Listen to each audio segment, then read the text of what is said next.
nchi yetu sio nchi ya watu wachache na vikundi vyao. Watu wanatekwa wanauawa kwa kusema ukweli. Inawezekanaje kanisa likafungwa eti limekemea utekaji? Ulishawahi kuona wapi hilo jambo? Utekaji ni jambo la kimungu. Watu ambao tumetembea tumeshikilia wao kwa sababu gani? Tumekosa nini? Kwa sababu ya kusema ukweli. Kwa sababu ya kusema kwamba tunahitaji fedha zinufaishe mtu mwingine yoyote. Unastahili na wewe kukaa kwenye nyumba nzuri na nchi yetu inawezekana. Wafalme wa country wameangusha nchi yetu kwa kila mwaka, wanaiangusha nchi yetu. Wanatesa watu, watumishi wa umma wanalia, walimu wanalia, askari wanalia. Fikiria, juzi Wizara ya Mambo ya Ndani inajadili budget ya Wizara ya Mambo ya Ndani ni kuhusu maisha ya askari. Hao askari sisi tena tuna ugomvi nao sana. Sio hao wa chini wanaoagizwa. Tuna ugomvi nao sio kwa sababu tuwapendi, tunaelewa umuhimu wao. Hao watu ni noble profession, ni kazi ya kitume, ni mtu amekula kiapo cha kufa kwa ajili yako. Risasi ikipigwa hapa, sisi tutakimbia kwenda kule, wao watakimbia kuifuata risasi ili watuokoe sisi. Hao sio watu wa kuchezea. Hawa watu tangu tutoke madaraka sisi tuliwatetea hawa. Posho ikaongezeka ikawa 3 mwaka 2015. Leo tangu tutoke hawajai kuongezewa hata 100 na wanakopa hata hiyo posho. Juzi Wizara ya Mambo ya Ndani inasoma budget, badala ya kujadili maisha ya askari wanajadili eti mama na tukana. Eti hiyo ndio kujadili mambo ya ndani ya nchi. Hawa watu anaweza kuuawa na askari, anaweza kupigwa akajeruhi, hata kumpa basi kusema tuwape hata bima ya kutibiwa walau wakati. Kabunge kajinga darasa la 4 kametoka sio wapi huko viti maalum ambako kanalipa mshahara milioni 18 kwa mwezi. Mimi nilikuwa bungeni na Mnyika, mshahara ulikuwa milioni 12, leo 18 kwa mwezi. Siku ya allowance na padia 420 kwa siku. Kwa siku 420 tulipokuwa bungeni. Leo 620. Badala ya kujadili, wabunge wanapaswa inaitwa posho ya makalio, kwamba mbunge hawezi kukaa kaumiza matako yake bila kulipwa. Lazima alipwe. Alafu badala kajadili basi, kajadili hata maisha kwamba wapeni hata bima ya afya ya walau ya kutibia atakani au mshahara, kanajadili ujinga. Askari wanateseka, alafu si wamerogwa, wanatuma wetu wapigeni wakinaecha wanakuja kwa hivi nyie mna nini nyie? Sisi tunao tetendo mnatuma kutupiga. Na wengine walikuwa hapa sio naitwa nani? Moto. Alikuwa anapiga kifua. Amestaafu sasa hivi nasikia ni mlinzi kwa Wachina huko, anafungua mageti. RPC mzima anahangaika na geti la Mchina.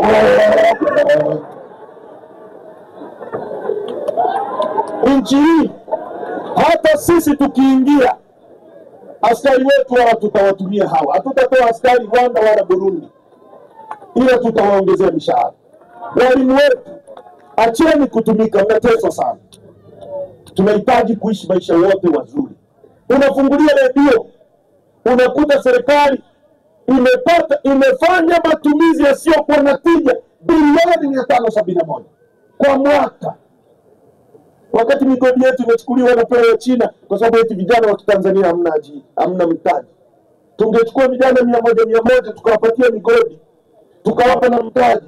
Mkichimba mtapata pesa, utanunua gari, utamwajiri dereva, yule dereva atapata kipato, atanunua kitanda kwa mwingine. Tunawapa Wachina wanachimba dhahabu wanaenda kuuza nje nchi. Ndugu zangu, tukiwa bungeni tunashauri, mimi nikiwa waziri kivuli nishati na madini, shauri Rais Magufuli, mnataka kujenga bwawa la Mwalimu Nyerere, inahitaji chuma, na sisi tumechuma pale Ludewa, chuma na Liganga. Tuchimbe kwanza chuma chetu. Kile kiwanda kilikuwa kinahitaji dola za Kimarekani bilioni 3, kinaajiri vijana 60,000. Mind you, tangu uhuru mpaka sasa serikali ya CCM imeajiri watu 520,000. Kile kiwanda kilikuwa kinaenda kwa ajili 11% ya waajiriwa wote wa tangu uhuru mpaka leo. Hiyo ni ajira. Hatujazungumzia hiyo ni direct employment. Hatujazungumzia watu ambao wangepata contract mle, si subcontractors, kuwa service vitu, kuwapa vyakula, si kuwauzia magari. Hatujazungumzia hiyo. Tambia Magufuli, hili bwawa litahitaji chuma. Kiwanda cha chuma dola za Kimarekani bilioni 3, trilioni 7.8. Tunachimba miaka 100, tutauzia Ethiopia, nondo zitashuka bei, mabati yatashuka bei, tutakuwa na chuma chetu. Tuchimbe kwanza, tujenge kwanza. Alafu tumwajiri yule Arab contractor, njoo tujengee basi. Na hii SGR njoo. Shilingi ngapi? Trilioni 5. Hizi hapa. Lakini chuma chote tunanunua. Kwa hiyo unampa Mwarabu pesa kwa mkono huu, unazirudisha ndani ya nchi kwa mkono huu. Zinabaki humu, zinakulipa kodi, kiwanda kingekulipa corporate tax, kingekulipa pay as you earn, makusanyo ya serikali yangekuwa makubwa zaidi, tungeajiri walimu zaidi, tusingesema serikali haina uwezo wa kuajiri kwa sababu ingekuwa na makusanyo zaidi. Hawakutusikiliza. Kwa mwaka mmoja tu, mwaka jana wameagiza chuma cha dola za Kimarekani bilioni 1.2, trilioni 3 kwa mwaka mmoja. Kwa miaka mitatu wameagiza chuma cha trilioni 10. Wakati tulikuwa tunaenda chuma cha trilioni 7.8, tunajenga kiwanda, tunachimba miaka 100. Hiyo ni akili, ni matope. Tukisema haya tunakosea nini? Ndio maana tunasema tatizo la nchi ni uchaguzi. Tunahitaji tutatue matatizo ya uchaguzi once and for all. Hata Chadema akiingia madarakani, akifanya ahadi za kijinga, mwenye uwezo wa kumpiga chini na kuweka mtu mwingine. Ndicho tunachopigania. Ndio maana tunachukua msimamo mgumu. Wengine wanasema chama chetu kitakufa.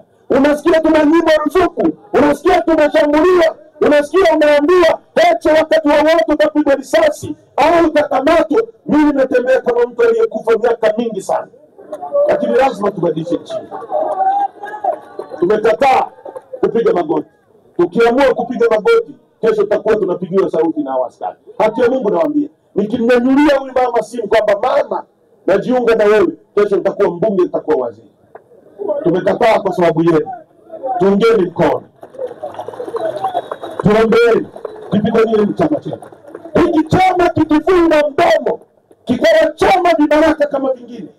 Watu tulioshiriki uchaguzi mwaka jana, tunajua nani anaweza kusimama akasema kwamba uchaguzi utakuwa huru katika mazingira ambayo tumeona kwenye chaguzi zingine zote. Watu wamehongwa ili waifute CCM aibu yao. Sisi tumekataa. Tumesema no reforms, no election. Wangapi mnaunga mkono msimamo? Nyosha mkono tuone. Dodoma, nyosha mkono tuone. Askari usinyoshe, watakufukuza kazi. Hayana aibu, nyosha kimya kimya. Haya, Dodoma no reforms. Haitoshi. Dodoma no reforms. Imwende Samia, Dodoma no reforms. Bila mabadiliko. Bila mabadiliko. People. Dodoma tunawashukuru sana.